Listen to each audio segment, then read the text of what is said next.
अस्सलामुअलैकुम रहमतुल्लाहि व बरकातुहू। जी अज का साडा जिहड़ा मौजू है वह है शेर ते लकड़हारे दा वाकया। इस वाकये च बहुत सारी चीज़ां सानू सीखण नूं मिलणगियां। सब नाल पहले साडा तुसीं चैनल सबसक्राइब करो, इनू लाइक करो, शेयर करो और बैल आइकन नूं दबाना ना भुलना कि साडी हर आने वाली वीडियो तुहाडे तक पहुँचती रहे। चलो शुरू करते हैं। बिस्मिल्लाहिर्रहमानिर्रहीम। एक लकड़हारा सी जनाब, वो जाके ते लकड़ा शकड़ा वढ़दा सी जंगल दे विच। ओदी जिहड़ी दोस्ती है वह हो गई शेर दे नाल।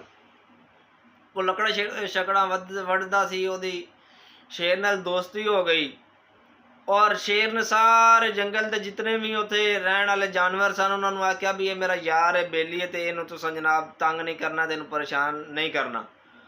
वो हुण सकून दे नाल जावे, लकड़ा वड्डे, वापस आ जाए। बल्कि जिहड़े उत्थों दे घोड़े हाथी ये वो इस जानवर सन वो अपनी कंड उत्ते वो लकड़ा शकड़ा लद के उन्होंने जंगलों बाहर भी छड्ड के आते होंदे सन। करदे करदे वक्त गुजर गया। वो जिहड़ा लगना वड्डण वाला सी ना वो बड़ा खुशहाल ते बड़ा खुश सी। उन्हें जाके वो अपने जनानी नूं, अपने घर वाली नूं दसदा सी कि मेरा एक बड़ा बेली बन गया है, बड़ी उच्ची पोस्ट ते वो बेली है मेरा, ते बड़ा कीमती बेली है मेरा। वो एक दिन ना उन्होंने ओदी बेगम ने आख्या भी तू जो ओदियां बड़ियां तारीफां करदा वें, किसी दिन उन्होंने दावत ते सद खाना। ओदी दावत करदे उन्होंने बुला कर, मैं भी तो वेखा वो किहड़ा तेरा दोस्त है। उन्हें लकड़हारे ने गया जंगल दे लकड़ा वड्डण, तो उन्हें आख्या भी शेर तेरी दावत करनी है तो तू आ दावत खान। उन्हें उधर सद्दा दे के इधर आ गया और बीवी ओदी ने पूछा भी तू जो दो बकरे कुहा लेने, इन्हों किस तरीके पकाना ते किवें किस तरीके दा रखना है इन्हों।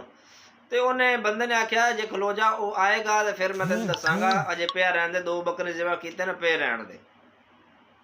इस तरीके नाल जिस टाइम वो शेर आया तो ओदी घर वाली उन्होंने कहन लगी, ओहो मैं तू तो दरिंदियां दे नाल यारी लाई है, मैं तो समझी कोई इंसान है, तू तो जानवरों नाल यारी लाई है, तेरे यार जानवर ने, दरिंदे ने तेरे यार। इस तरीके नाल उन्हें गल की। शेर अपना वो दावत खा के चला गया। अगले दिन या कुछ अरसे बाद वो लकड़हारा फिर लकड़ा वड्डण गया। तो शेर ने आख्या मेरी कंड उत्ते कुहाड़ी मार जड़ी लई फिरदा, जख्म कर मेरी कंड ते। वो लकड़हारा कहन लगा कि मैं किवें, तू मेरा बेली है, मेरा यार है, तो मैं किस तरीके मैं तेन जख्म लावां, मेरा दिल नहीं करता, तू तो मेरा बेली है। और शेर ने उन्होंने आख्या कि तू कुहाड़ी मार, नहीं तो मैं जबरदस्ती मरवा लैनी है, ठीक है, क्योंकि बादशाह सी ना जंगल का, मैं जबरदस्ती मरवा लैनी है, तो मैं नहीं चाहता कि तेनू जिहड़ा ना कोई तकलीफ पहुंचे, परेशान होवे, तू कुहाड़ी मार। उन्हें लकड़हारे ने कुहाड़ी मारी, शेर की कंड से जख्म हो गया। वो लकड़हारा चला गया। लकड़हारा इस तरीके नाल टाइम गुजरता गया। लकड़हारा जनाब लकड़ा वढ़दा सी, चुप करके चला जाता सी। कुछ अरसा गुजरिया, शेर ने लकड़हारे नूं सद्दिया, उन्होंने आख्या कि वो जिहड़ी कुहाड़ी तू मारी सी, जख्म कीता सी, वो जरा वेख कित्थे वे। उन्हें लकड़हारे ने वो शेर दे वाल शाल हटा के वेखे तो जख्म ठीक हो गया सी, बिल्कुल भरी गया सी, साफ हो गया सी। उन्हें लकड़हारे ने आख्या जख्म तो कोई नहीं। तो शेर ने आख्या एक जख्म हजे भी है वे, जिदन तू मेरी, कितना अरसा गुजर गया जिदन तू मेरी दावत की थी, उस दिन तेरी बीवी ने मैनू दरिंदा आख्या सी, जानवर आख्या सी, लेकिन वो जख्म आंदा मेरे दिल से हजे भी मौजूद है।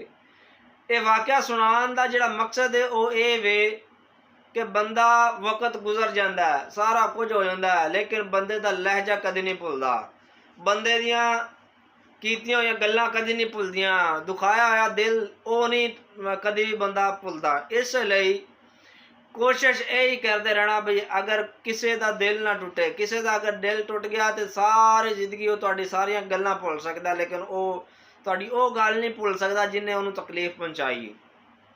इस तरीके नाल अपना इखलाक बेहतर करो। और नबी अलैहिस्सलातु वस्सलाम दा फरमान भी है कि जन्नत दे विच सब नालों ज़्यादा चीज़ जो लैके जाने वाली है वो है बा इखलाक शख्स, जिहड़ा इखलाक ये जन्नत लैके जाने वाला एक अमल है, इनू करो।